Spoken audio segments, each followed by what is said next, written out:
How you guys doing? Good. Everybody good? Good day. It's nice sunshine. Yeah, I'm really excited to be back on campus. I've come up here probably the last 4 years, and I've done different talks on different topics. I've been a guest lecturer at one of the classes through the phys ed program before. So now I've been doing some different talks on topics in positive psychology, which I'll explain a little bit about what that is and what I do in that field.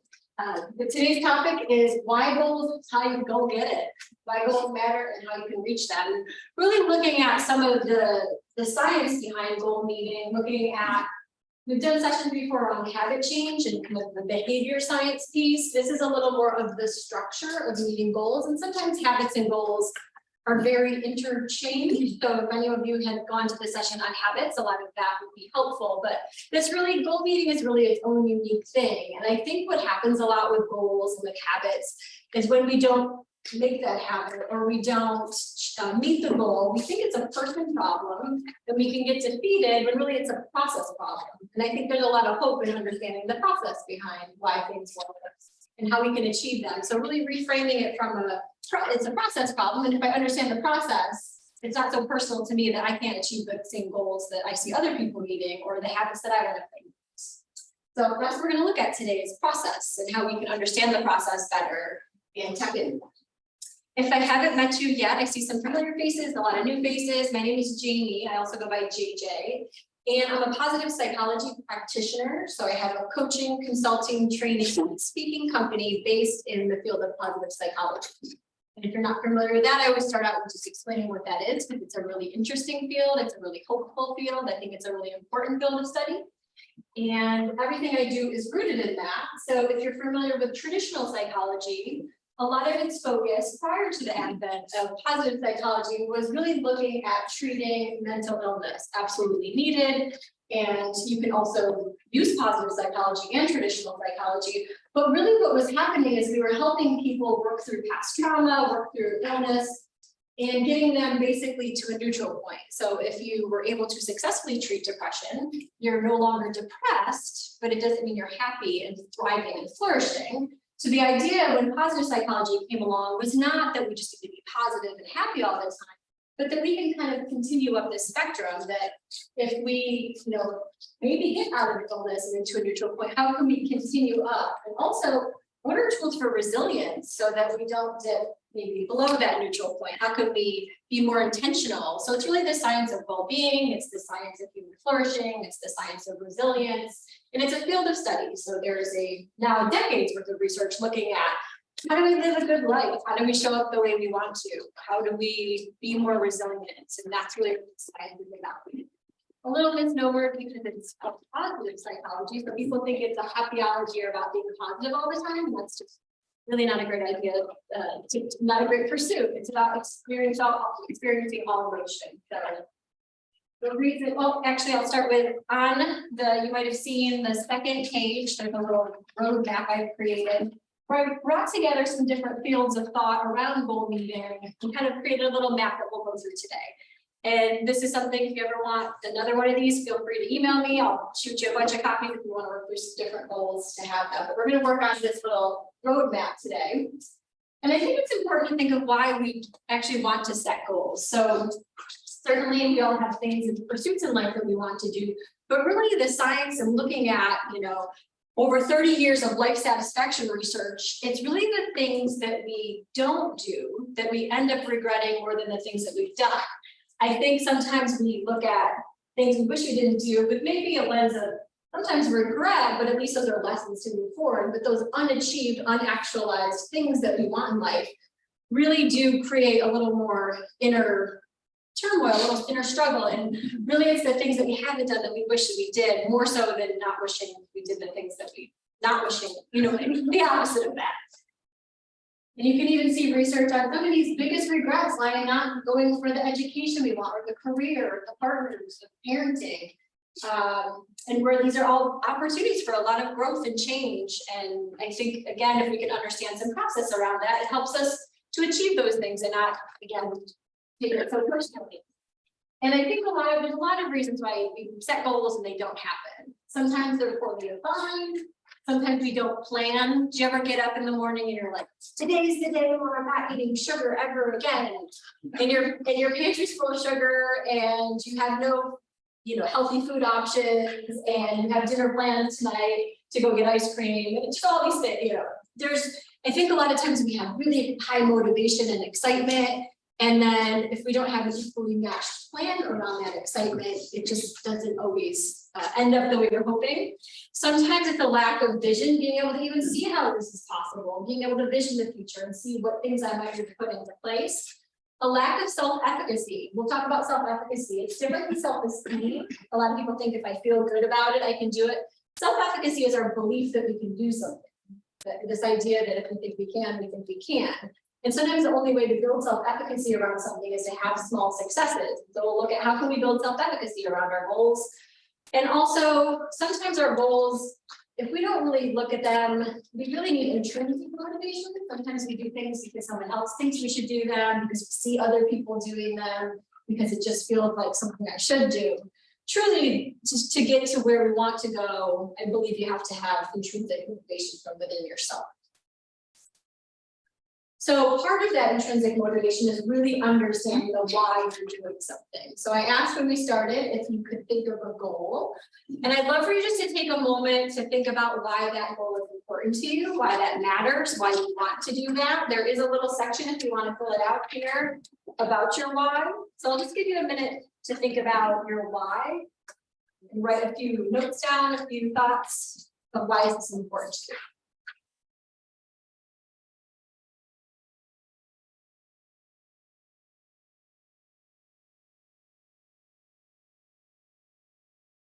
Can you give me a slide afterwards? Okay. Yes, I can share them all for sure. I'll send them to Steph. Yeah, and the actual recording to be able to remember the entire content. Wonderful.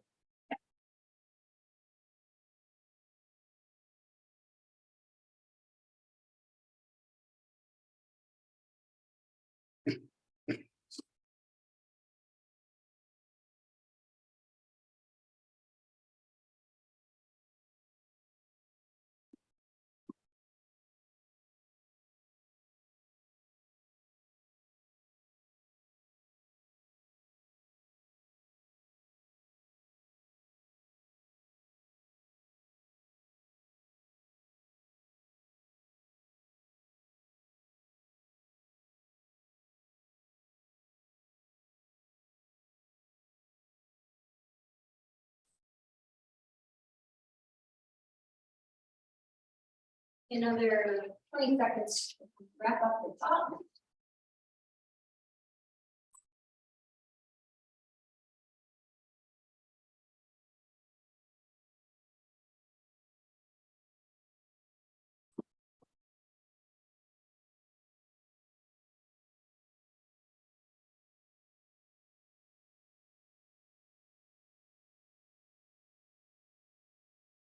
Keeping in mind that your why is something you might have to continually ground in.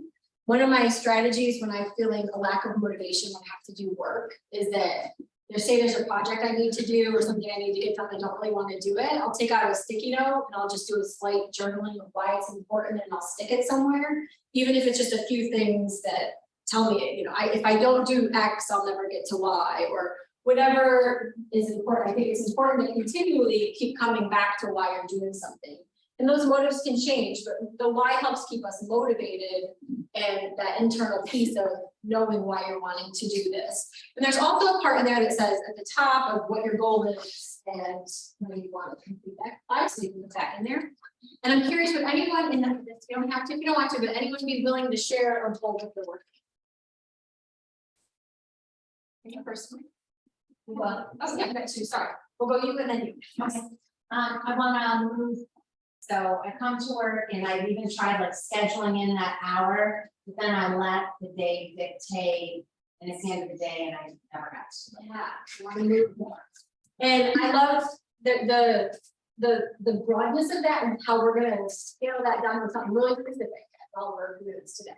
Because that's also what happens is this lack of clear definition. I want to move more. That's an aspiration, kind of like not really a specific goal, and that's a great thing to come to mind with. We often try to work on these fun and to find past solutions. And I think this will help you really get clear on this. So thank you for sharing that. And that's a great aspiration. Yeah. What would you like? My goal is to play on the squash team next year, I'm a junior, so I have some more years to do it. Okay, So, that's awesome. Well, I'm excited to hear about this and watch this and see what you can take out of this. So I think there's gonna be some good stuff you can add to that goal. So awesome. Anyone else? I don't want to cut anyone off, but I also don't. Yeah, what do you got? I want to be able to run consistently to work towards either doing a 30-mile race or a 50-mile race. But in November, I had a major setback with an injury, Okay, so I'm working, there's a kind of a setback. So with the timeline, kind of not entirely sure, but we're working towards that. awesome. And yeah, we're gonna look at kind of, when we're looking at our SMART goals and looking at like, what is actually achievable based on the state of where you're at right now. That's really important to set realistic goals, achievable goals. We want to push ourselves, but within a you know, a Yeah. reasonable thing. But yeah, that's a great goal. Wow, for year 50. I did one marathon, but I've never gone to ultra level. So those are lofty goals. Very good. Exciting. Anyone else before I go? Yeah. We got one. If you want to say it again. I have a software project that I have this is what I need to do for over 10 years. It's been done this. Oh, I'm so excited that you've had this on your list for 10 years and this is gonna be the year. Yeah, that's awesome. And hopefully you can really take some stuff in here to really, and again, it's that back to the things we haven't done that we wish we'd done, and that motivation. So hopefully this gives you some good information for that. Thank you for sharing. Yeah, Climb a specific rock climbing grade by the end of the year. awesome. In the rock climbing wall or rock, No, but actual. yeah. There's just a specific grade that I want to reach. Specific grade. I don't know anything about these grades, but very interesting. So awesome. I'm excited for that pursuit for you. Okay. So we're kind of seeing some of the different types of goals. I'm sure you each have your own motivation for these goals and reason why you want them. So thanks for sharing. And we can use these as examples as we go on.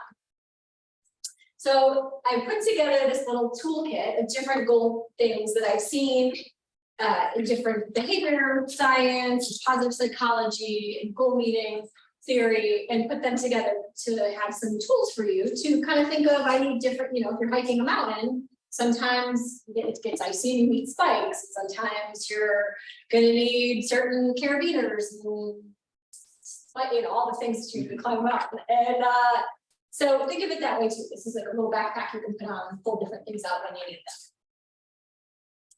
I'm sure it's showing hands. Have you heard of SMART goals? Yeah, it's a pretty common term.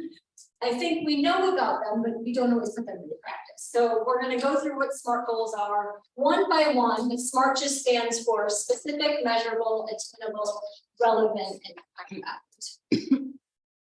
So the first thing you want to make sure your goal is specific. So people often have goals like I want to be happier, I want to move more. Nothing wrong with those goals. They're great to have, and you know intuitively you feel that you need to do them, you want to do them, but we need to make them specific. And how, because we can't know if we've done it if it's not specific. So something like my goal is to become happier is a great aspiration, but my goal is to do something fun with a small group of friends at least once a week for the next 3 months is actually a goal to meet to get towards that aspiration of feeling generally better. So we want to make sure it's specific. So if you want to take a look at your goal as we're going through these, making sure that they're specific to start with so that you know if you've actually achieved it. And some sort of level of measurement. So either you're number one or you're not, you can measure that. That's pretty measurable. I want to move more. Yes, you can measure that you're moving more than you have before, but if it's a specific level, you know, we want to be able to measure that I'm getting moving more. If it doesn't have a defined, I want to move 3 times a week, then it's hard to kind of see how close we're getting to that. So an unmeasurable goal is I'm going to lose weight. What do you want to lose? A quarter of a pound? And you know, is that did you make the goal? We want to be able to measure it. So I will target to lose 1 to 2 pounds a week over the next few months if that's something you're You know, you wanna have it measurable so we can know if it's happening. This is where I was talking about attainable and knowing, and sorry, some of these slides are a little off, I'm using Steph's computer, which makes my slides kind of shrink up. But we wanna make sure that our agency and our ability to do it is high. We have to have hope. If we don't think we can do something, one, we're not gonna try, and two, it's gonna be very defeating if we haven't set a goal that's attainable. So given the confines of your injury, is running 50 miles attainable? That's maybe the goal is to start with something smaller, and that's something to think of as well. Sometimes we need to reconsider our goals when we look at some of these pieces. So we wanna make sure that it's attainable, that our agency and hope is high that we can meet them. And sometimes you can kind of make your goal smaller to increase our agency or our ability to do it, increase our hope, and then increase our motivation. And is it relevant? Why does this matter to you? Is the timing right? Do I just think I want to run 30 miles at once or 50 miles, but maybe this isn't the right timing? Or maybe this isn't the perfect timing. I'm not saying it's not, but we want to make sure what the driving motivation is relevant. Is it intrinsic? Is it relevant to who we are, what we're doing right now? And then we want it to be time bound, because if we have a goal that I want to finish this software project, but that's the goal, yeah, I want to finish it, but but when? If we don't say I want to do it within this amount of time, we don't know that we're meeting that as well. So we want to make it time bound. You don't want to make it also, sometimes if the goal is too far out, if it's so far away, we might want to set a smaller interim goal, because that's going to help give you a little more energy and motivation. So maybe there's even an interim goal for you in between being #1 next year to get to that level, if it's too far out. So you can have a goal that exceeds a month, sometimes even I like to create even a smaller micro goal. We're gonna have steps in here, and those can be considered micro goals or steps to your bigger goal. So just take a look at your goal. That you have right now, is it SMART? And we'll go back to that original, this one. Is it specific? Is it very clear and specific what your goal is? Is it measurable? Is it attainable? Is it relevant? And is it time bound? And I'd love to, if it's okay, who's your name? Judy. Judy. Judy, did you think of, were you able to kind of look at this list already and kind of think of a way to make it more smart? Yeah, like so many days a week, instead of just saying every day I'm going to do it. Yeah, so what do you feel like? What do you feel would be a good number of days a week? Yeah, so I think if like starting on, if I did it 2 days a week, I make sure it's 2 days a week I got out there, and then the next week it's 3 Yep. And when do you want to start doing? yesterday. Yeah, so this week. So by the end of this week, that's what I hear you saying. Yeah. The coaching. What I hear you saying is that by the end of this week, you are gonna have a goal to move twice. While I'm Here, okay, that's even better, while on like at campus. lunch. Yeah, on lunchtime, okay, Yeah. that makes it even more Before I sense. Yes, exactly, and those are all good points, because we wanna really get clear about how we're going to do this, where we're going to do this, who's gonna be involved, is it just us? So that, yeah, I want to move more, going down to, I will move my body twice a week while on campus. By the end of the week, it's a very much more smart, specific, measurable, attainable goal, yeah. And you feel good about that? Yeah. Yeah, that's the other thing, you wanna set these things and look at it and say, how do I feel about this? Is this something that I feel I can achieve? If not, do I need to make it smaller? And that's what we talked about in habits. There's this theory of tiny habits where our motivation and our ability go up if we make something smaller. And ability and motivation are like teammates. If you have high motivation when you start at the beginning of something, it's gonna get you a little bit, it'll get you somewhere. If you wake up that morning and say, I'm not eating sugar today, you're highly motivated that morning. For some reason, something's driving you. But as your motivation goes down, if you don't have the ability, if you don't have a pantry full of the right foods, if you don't have the right self-talk, if you don't have, then you don't have that motivation anymore. So they think of them as teammates. You gotta have as high motivation and high ability as possible. And sometimes one will pick up for the other one. So you could be really good at something. If you're really good at squash, you don't necessarily have to always have the motivation to be good at it. But on the days where you really need to power through, you also need more motivation. So think of them as teammates. All right. So everyone's goals feel pretty smart. Good, we got something there. All right. The next thing is to break this down into components. And sometimes I love to just dump out the components in my head, as many as I can think of.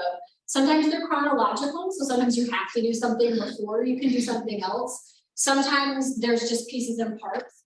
I would say for a goal like yours, maybe PT is part of that, is that part of that process, or stretching, or something to work through some of that injury and make sure that you're strengthening the parts of you that was injured, but so that might be part of the process. So smaller goals under your larger goals, it makes it feel less daunting if you have little steps. Sometimes you can put blinders on and only look at that one step. That's it. Especially for something like a software project that you've been working on for 10 years, that might feel really daunting. But if you can break it down into really tiny steps and purely look at one step at a time, not even worry about the next ones. What that does is it, again, makes it less daunting. It gives you higher ability, gives you more motivation. It makes it just feel better, and it helps us build this concept of self-efficacy, which we're going to talk about again in a minute, but this belief that we can do something. You make momentum if you check one of those things off. If you walk twice a week this week, you're checking that off, like, okay, I did it twice this week. What can I do next week, or the week after? And it really does give us more positive emotions. So one of the things in positive psychology is not that we should be positive all the time, but that positive emotions, feeling good, has its own unique benefits. So when we're in a negative, neutral, or stress state, our brain functions differently than when we're in a positive state. When we're in a feeling good state, we're more open, we're broadened, we see more opportunity, we seek out resources, we get inspiration. Positive emotions lead to all sorts of consequences that negative emotions are different, and we need the negative emotions too. Anger helps us set boundaries, sadness helps us process loss, but those emotions can be very narrowing, where positive emotions are very broadening. And there's a whole theory called the broaden and build theory, where when we have positive emotions, they lead to benefits, which leads to more positive emotions, which leads to more benefits, and we get on kind of this upward spiral. So if you can if you feel good in this process, I know that sounds, oh, I should put my head down and get this done. It's actually counter to what's going to help you. If you can actually feel good, rewarded, enjoy this process, you're going to get more on this spiral of upward momentum and upward movement. That makes sense? Yeah. So let's give you a moment to break those down. Start listing everything you can think of. You can number them later if it's chronological. But just start breaking down all the little micro steps. What do you need to do to make sure you're going to walk twice a week? Do you need to carve out a window? Do you need to set something on your calendar? Do you need to make sure you have the right speakers? What are any steps that are going to be involved in it? And just brain dump it right now. It's nothing you don't have to worry about the order. Just get it all out that you can.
Only about 20 more seconds just to get the last thought out.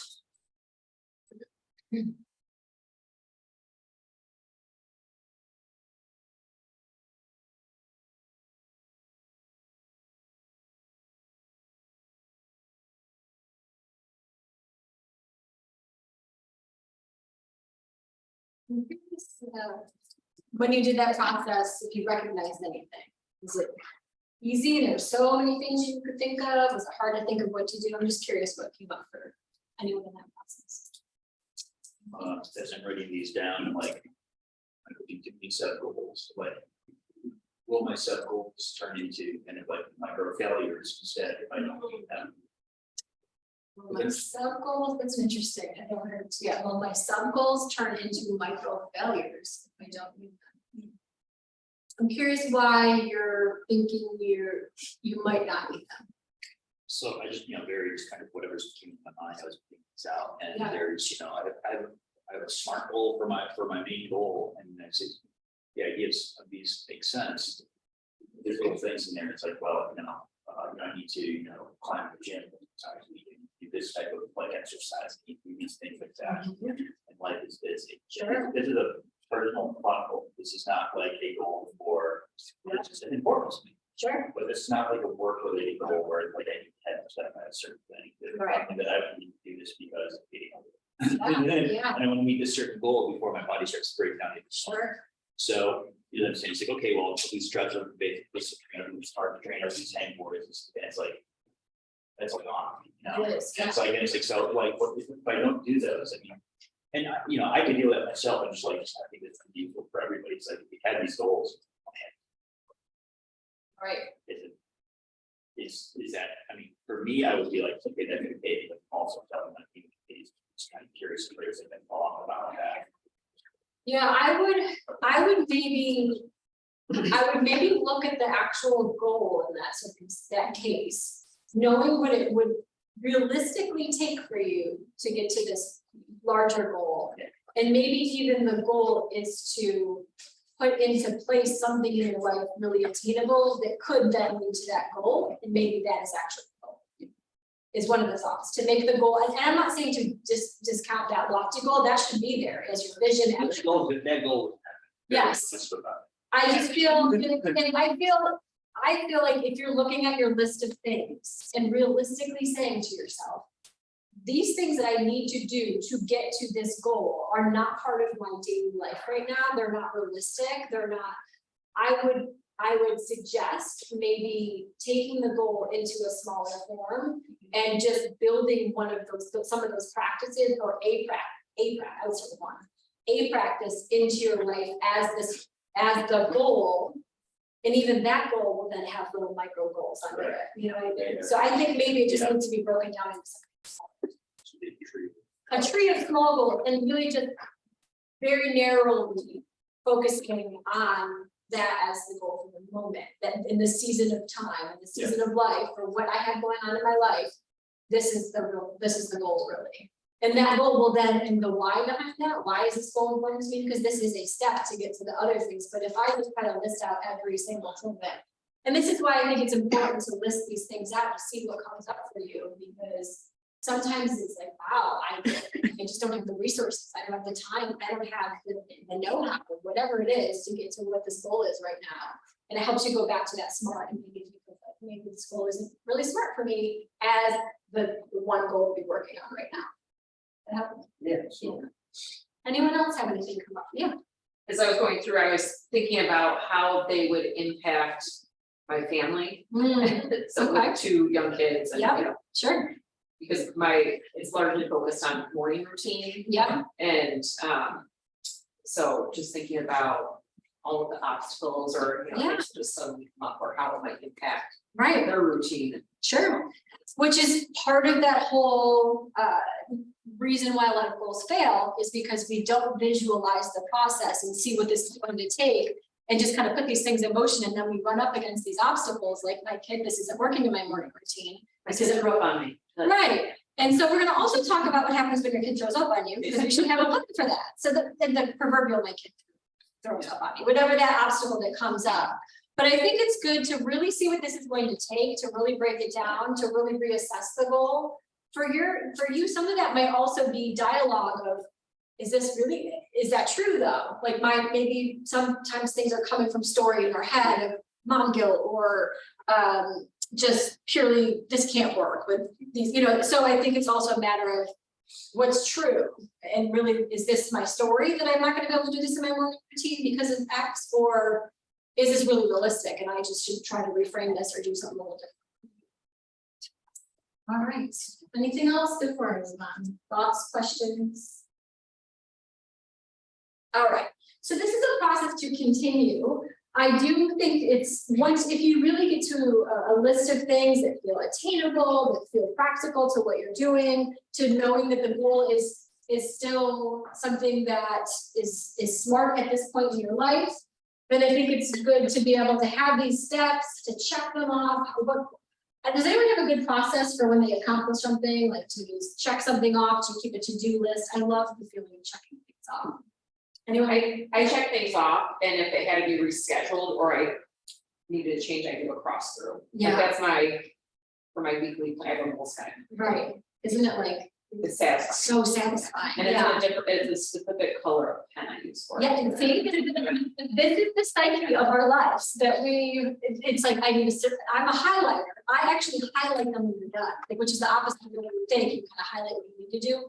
I love to highlight through it when I'm done, and I highlight that I did it, like, oh, look at me, I did this thing, so. Anyone else feel that? Yeah, Well, yeah, I like to make lists too, especially like when I'm really busy, those scores I was talking about, Yeah. sometimes that list is like almost this whole sheet of paper, I'm like, oh, I gotta do this, right, well, today's Tuesday. There's Yeah. 3 more days left in the week, and then also I've got to go as far as like. Making the priority clear on paper. Yeah. So like, okay, I made my list, these are the 5 most important things, they're getting highlighted in green, those are today's, Yeah. for sure.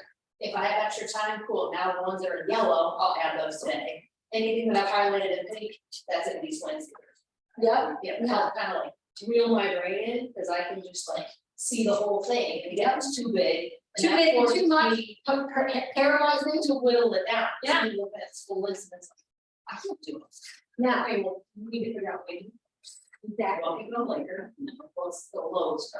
Exactly, and those are the kind of things that what you need to do with lists like this is specific to you. Everybody's got a different way of checking things off the list, of highlighting, coloring. There's these urgent, important, not important quadrants. There's all sorts of ways that we can look at things.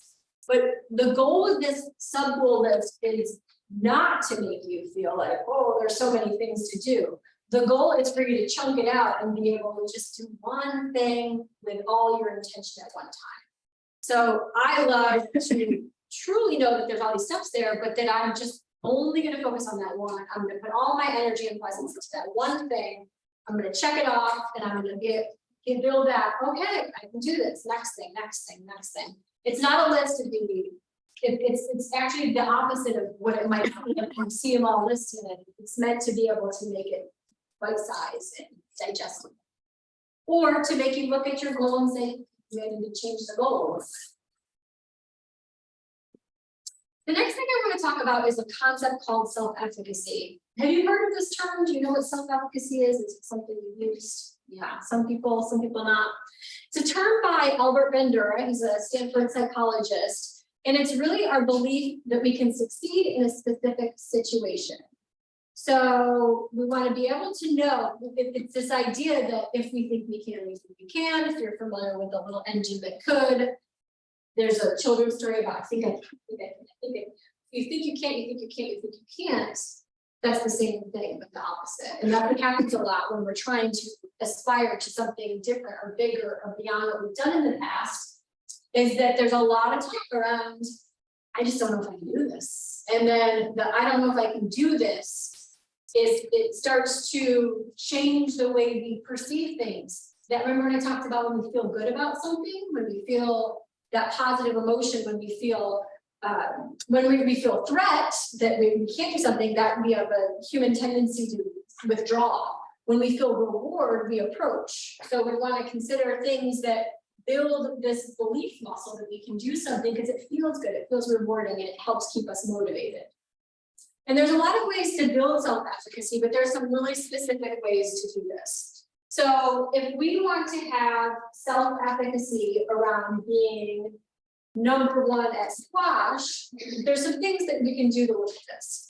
The first one is to have role models. If we see other people that do these things, we can have belief that we can do that in themselves. So if you see someone else that's already achieved this, that you know of, that's a peer, that someone, hey, that person can do this, so certainly I can too.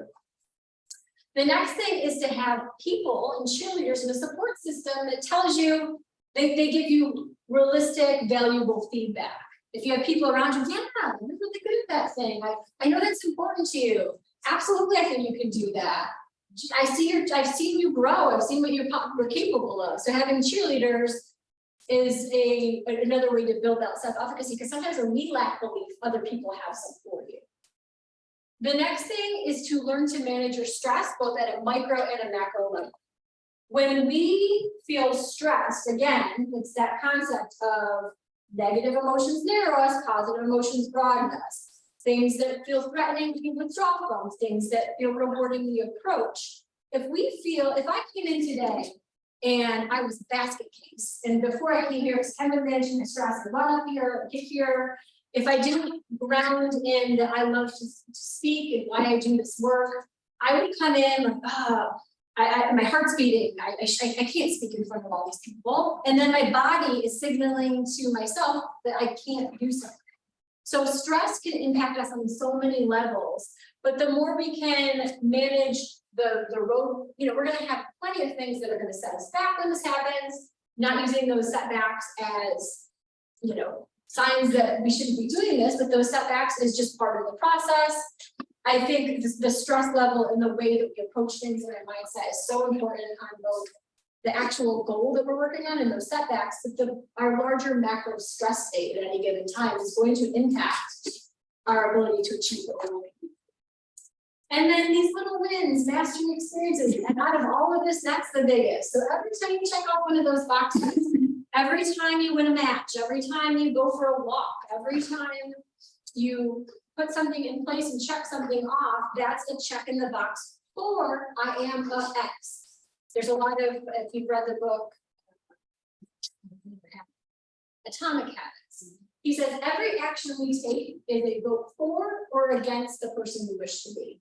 And so every time we take an action that's a vote for that person, now I'm a walker, I'm a number one, I'm a ultra runner, I'm a whatever. Every time we take those steps and cross them off, we build towards those mastery experiences and that self-efficacy. It is a vote towards the person we're striving to. Any questions on self-efficacy before I kind of have us walk through this?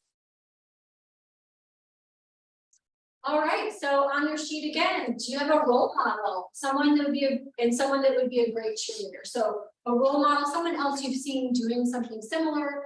That role model could be a colleague that you see out walking every couple of days, and you're wondering how, man, that person seems to get out there, even in the mix of this whole busy world that we live in. I could do that. And how about a cheerleader, someone you can check in with and say, hey, I'm having a rough, I'm really not feeling motivation today. I think I could just get a little bit of pep talk, or I just need a little bit of belief in me, someone that always champions you naturally, someone maybe that does something that you do, another runner, another climber, another walker maybe could also be your cheerleader because they've been through something similar.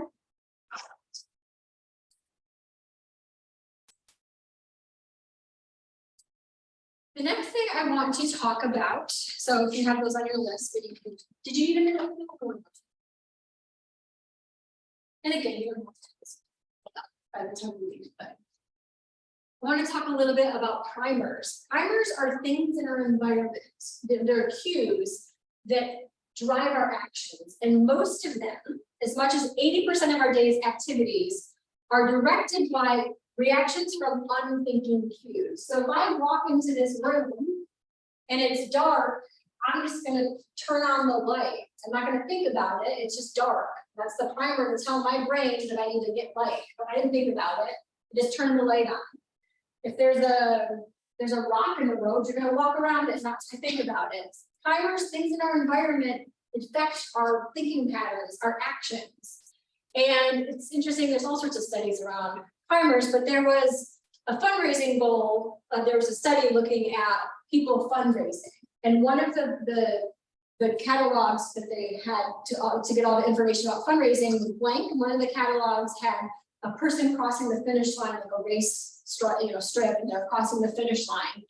And that just all things kept equal. Those with the manual with the runner crossing the finish line on the cover raised significantly more than the one in the middle picture, just because they were unconsciously primed with this image to think about crossing a finish line. So we want to have things in our environment that are inspiring. We want to have things in our environment that help us act a certain way. If we want to walk all the time, if you put your shoes by the door, then they're going to prime you when you walk out to grab your shoes. Or you want, I had a attempt to play the guitar, and my guitars were sitting in the back of my closet in cases. I have electric and acoustic. And I thought to myself, well, that's not really reminding me that I want to play the guitar. So I took them out, I bought stands, I put them in my living room, and now they're there to prime me at any time that I can just pick that up. Same thing if you don't want to use your cell phone, put it in the back of your closet where your guitar was. You know, we want to put things away from us that we don't want, and we want to make it harder. We're also just creatures of ease and convenience. So the more convenient and easy we make things, the more likely we'll do that. But also these are priming us to do things and inspiring us to take action. So there's lots of different primers. Some are very intentional, some are very specific to you. Vision boards, you can have something on your phone that you see every time you get on your phone. Even if the goal is to get off your phone, you can put your phone in grayscale and just black and white. It's supposed to be not as interesting and intriguing if your phone is black and white. So sometimes you're priming yourself to not do something that is your goal. You can have signs, post-its. I have all sorts of things everywhere. Milestone markers, if you're raising money for something, and you color those things in. If you're trying to run a certain number of miles. When I was trying to run, I ran the New York City Marathon, and when I was training for that, the farthest I had run before that was 13.1 miles. So every time I ran more than that, every weekend I'd have to build up more and more, and I'd run 15 miles and 16 miles and 17 miles. That in itself is my own goal, first of all. That's all I looked at, was I just need to run 16 miles. And then every time I color it and just visually build that up until I knew the next last goal was to run the full race. Picture the people that inspire you, any type of thing you can put in your environment. This is one of my favorite primers. It's called a Daruma. It's a Japanese wishing doll. What you do with a Daruma, it's made of paper mache. If you knock it down, it writes itself up. But you put one eyeball on the Daruma. So it's kind of watching you with one eye while you're trying to do this goal. It falls over, it writes itself back up. It's like, no, things are going to knock us down. And then when you meet that other goal, you put on the other eye, and it's supposed to be the symbolism of meeting your goal. Some people then smash their Darumas or have a ceremony with the Darumas. I don't have the heart because I just really get attached to all the Darumas that I have, but I love this as a primer, as something that reminds me of I'm going to fall down and get back up. So whatever it means, whatever you find for you that works and works well with yourself. So can you think of, does anyone have a primer that they've been thinking of as I'm saying that might be helpful? It's not related to this specific goal, but I wanted to read more, and so I would always keep my books on my nightstand. Yeah, for sure. Yeah, they're right there. Yep. Any existing primers or other primers you can think of?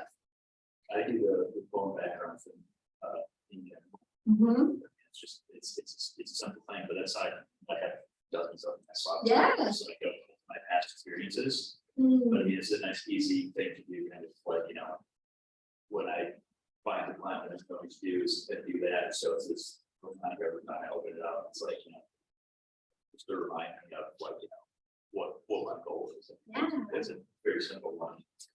So simple, we're on our phones so much. Yeah. No matter who we are, we all are on our phones all the time. So to see that continually and that ingrained in that repetition is also. Alright. So hopefully you can add a primer to your repertoire of, and it's gonna be genuine, and these things all have to feel genuine. That's the thing about anything. I always say some things work for some people some of the time. So these things have to be genuine to you, they have to feel right, you don't just put it, and primers, we're very adaptive humans, so we get used to things. It's a good thing to have because we get used to a lot of hard things. But your primers are gonna need upgrading too. So if you have a sign on your wall, it's motivational, when you first put that up there, you see it all the time, maybe it does something. After a while, you're just walking past that sign, it's just kind of blended into the environment. So you might need to change your primers as you change and as you get used to the old ones. That's what I just said. Sometimes I like when I say this slide. The next thing to think of is accountability. Accountability can be huge for some people. There's a great thing called Gretchen Rubin's 4 Tendencies. It's a free assessment you can take online. And it looks at your motivation style. There's 4 tendencies. One of them is that you're an obliger. Obligers really like to be accountable to other people. It's not, I don't know if I have it on there, but you can write it down. I just thought of this. Gretchen Rubin is an author. Gretchen Rubin's 4 Tendencies. So in these 4 tendencies, one of them you're an obliger, which means you really need accountability often. You're meeting other people. You're trying to sometimes oblige to other people. Upholders have very good intrinsic motivation. They are self-motivated. They're doing it for themselves. Questioners have a million questions. They need every type of information. They're going to need constant reassurance. They're going to look for the best of the best. They just have a lot of questions and they're going to need that. And the last one is a rebel.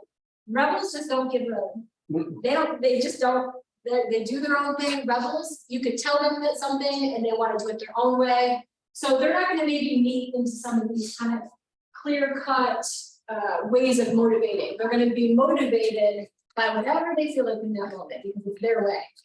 So accountability, it can work for a lot of people, but especially an upholder is really great. I think of accountability like this. When I'm laying in bed and I tell myself I'm gonna go running at 6 a.m. on a 25-degree day. And if I told myself I was gonna meet someone on a trail at 6 a.m., or if I just have to go myself to that trail and go running, if I know someone is standing at the head of that trail at 6 o'clock in the morning at 30 degrees, I want to be accountable to them and show up. And I'm way more likely to do it than if I didn't tell somebody else I was going to go meet them. So accountability really increases our chance of success. And if you have something like, so some of these research looking at upwards of 65% more likely to complete a goal if you commit to someone else and have an accountability partner.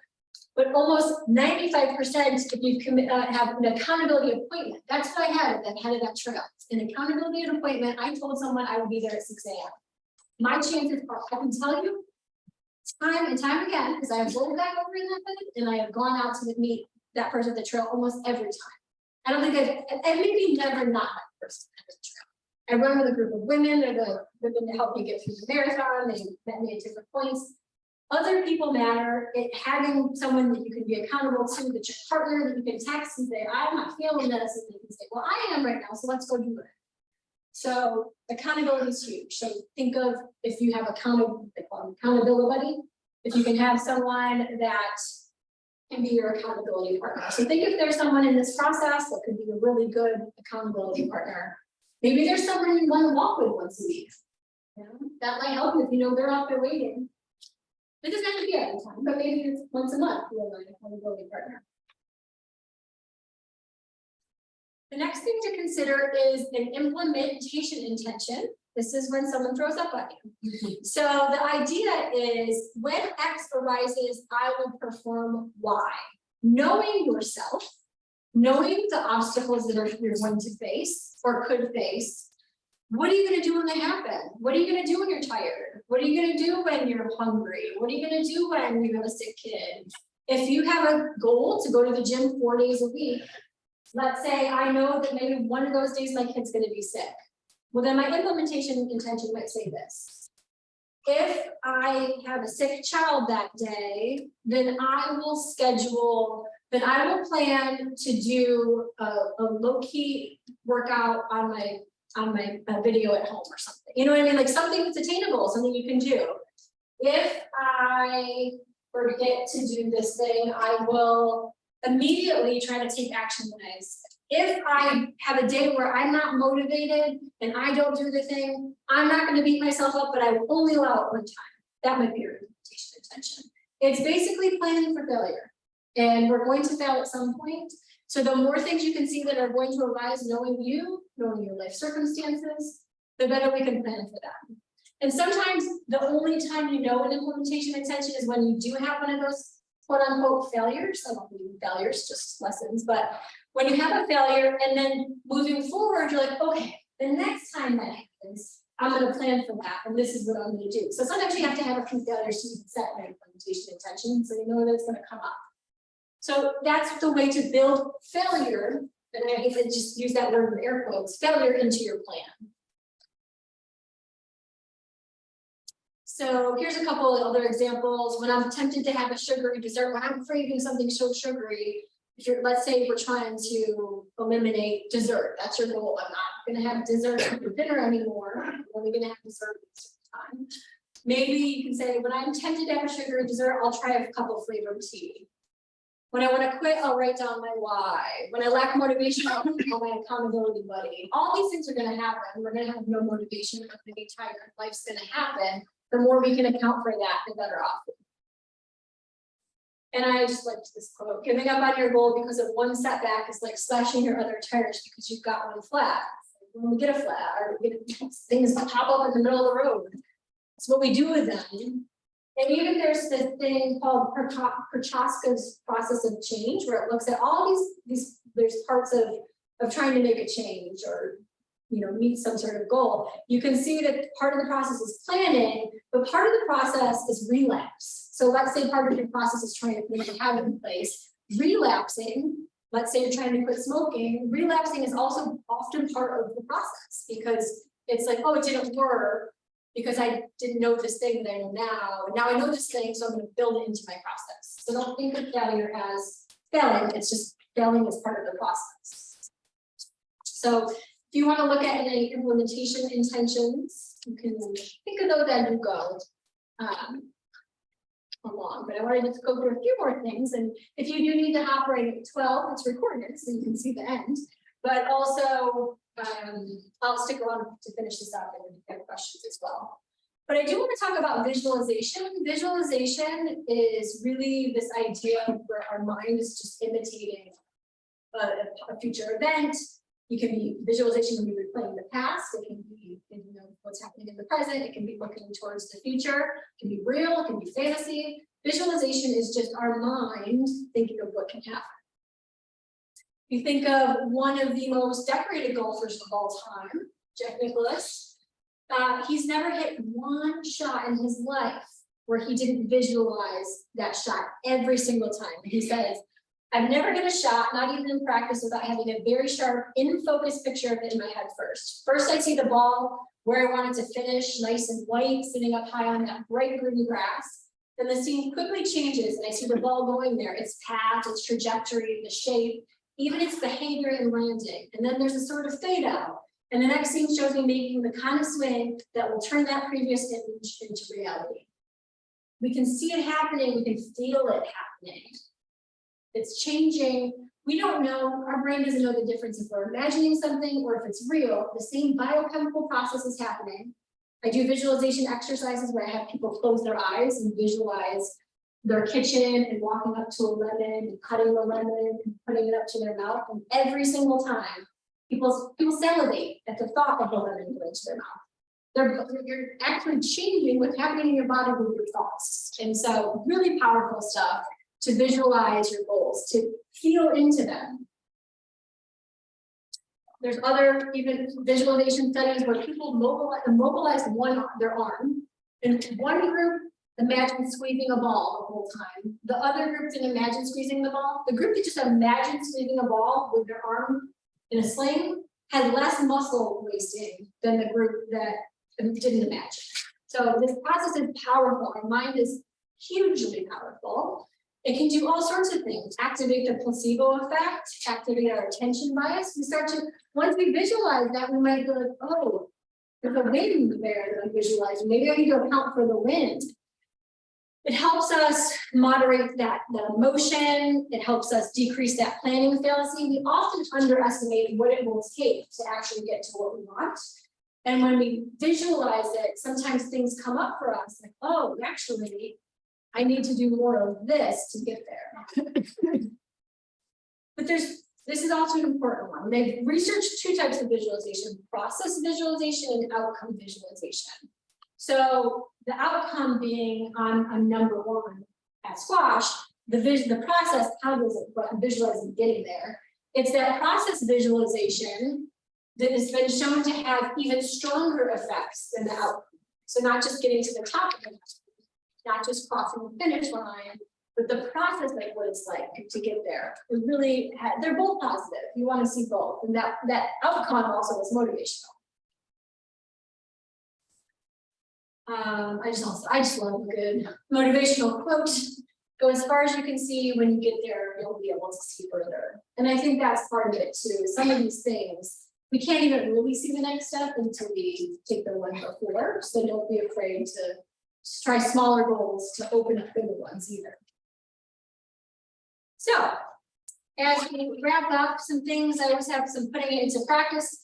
If you've created this roadmap, keep it somewhere that you can see it. If you want more copies of it, my email address is, seriously, just email me, jj@northbound.com. I can send you some fresh copies of my email address will be on the sheet. I can send you some fresh copies of that if you want them. Continue, this is going to change as you change, as your life changes, as your motivation changes. So you have to tweak these things. You can't make this idea once and think it's not going to take change. You're going to have new implementation intentions.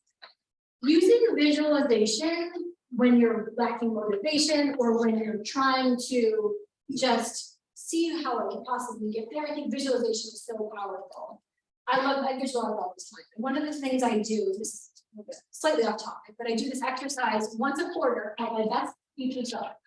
And I spend an hour or so just visualizing what the best possible day is going to be. And honestly, sometimes it's hard because I think we limit ourselves to only what we can see. And sometimes it's what we can't actually see that's even bigger and better. So that's that whole thing of like, just take the steps to get there, but use visualization, keep building self-efficacy.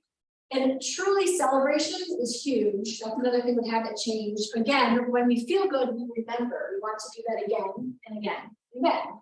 So our brains take notice, our bodies take notice when we feel good. So celebrate the little things along the way. Celebrate the next mile you did, the next walk, the next exercise class you took, whatever it is. Continue to celebrate those things because it's going to motivate you, it's going to propel you forward. I always have a suggested book. I love this book. It's called Creating Your Best Life. It brings together positive psychology and goal meeting theory. It's got some really good activities in there that I think are really interesting. So if you're interested in creating your best life, that's a good book that I sometimes give to clients.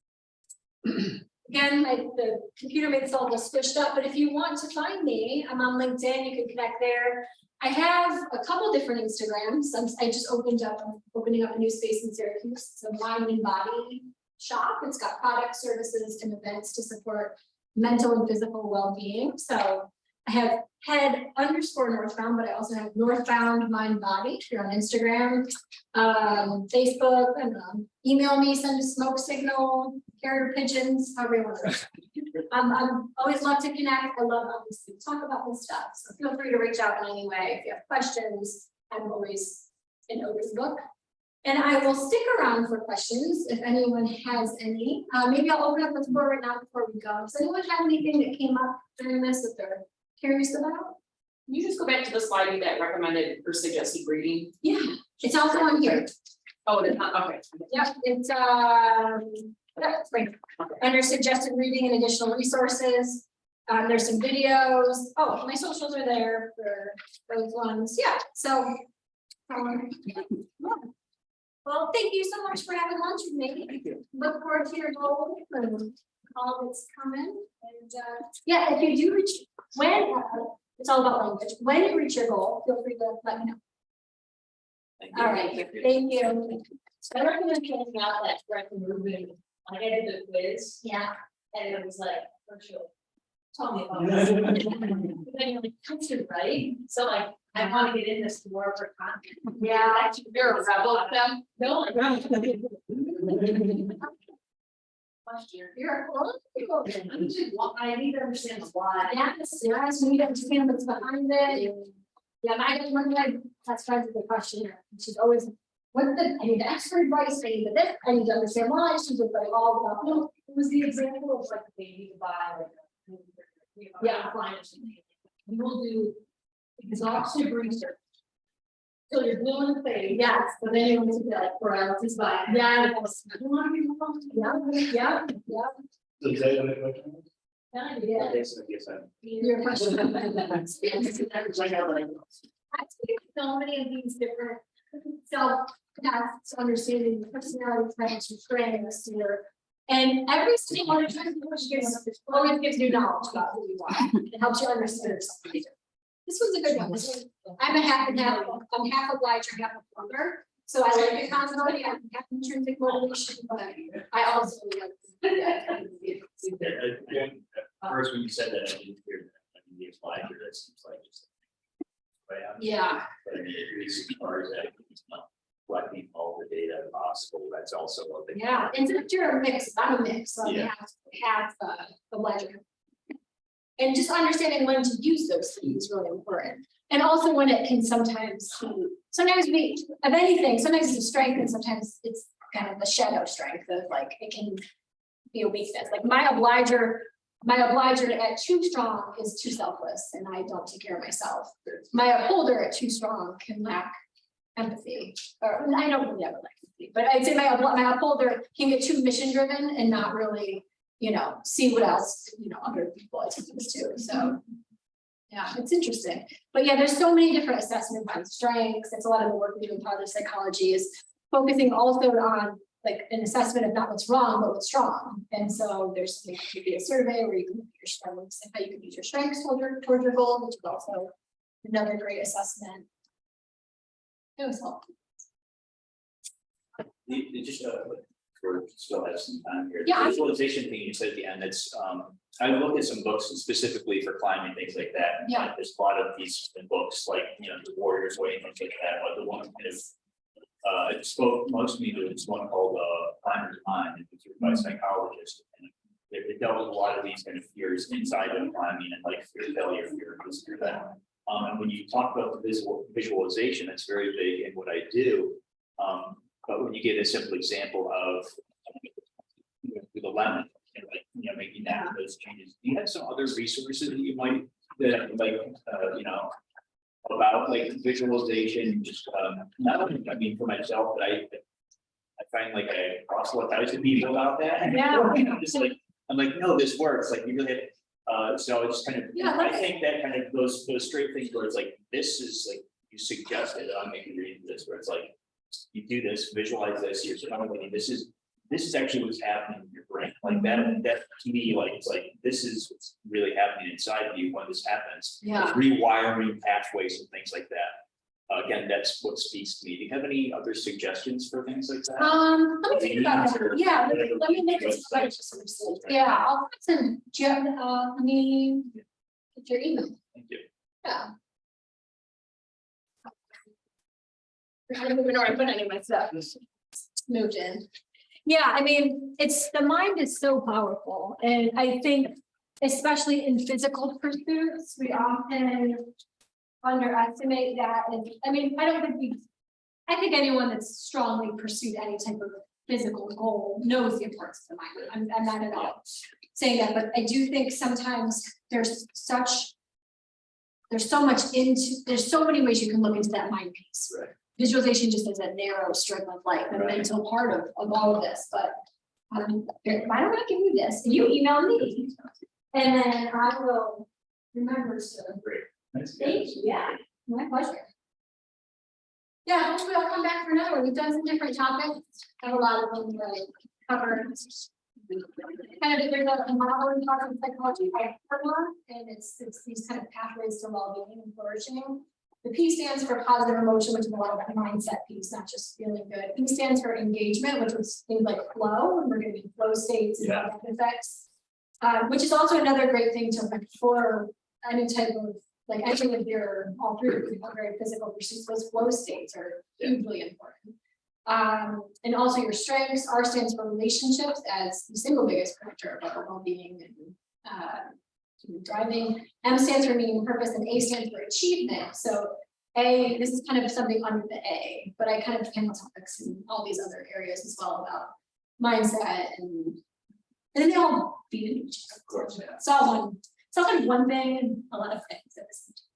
But yeah, I'll see what I have Thanks. first. So, So that, yeah. yeah, for sure. What's that flow state that? I've heard that before. Yeah, flow, okay, so flow is a concept by a Hungarian psychologist who's actually recently passed away, named Mihai Csikszentmihalyi, which is a lot to say.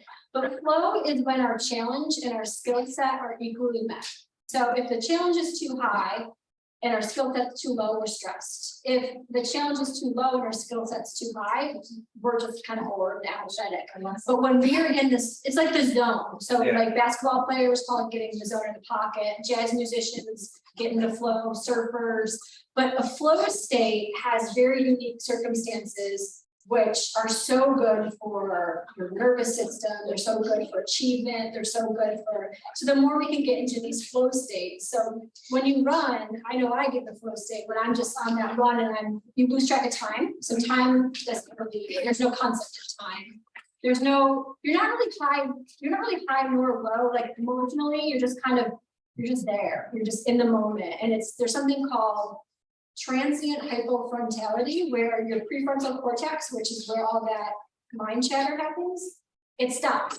So now you're not in your head because all that mind chatter is no longer saying, don't do that, you should do this. It stops. There's a dampening of the frontal cortex.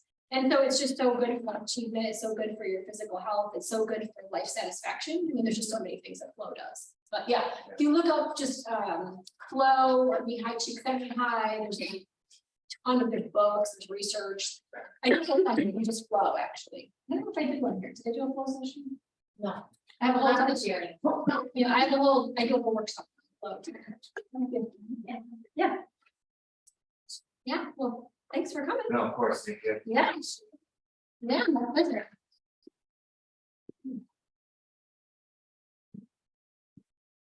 For anyone that might watch the video, you can send me the file. When I share the video, I'll send you. I can detach it. Yeah, I'll send you this, and I'll send you the. I'll send you the PDF slides and show you the PDF.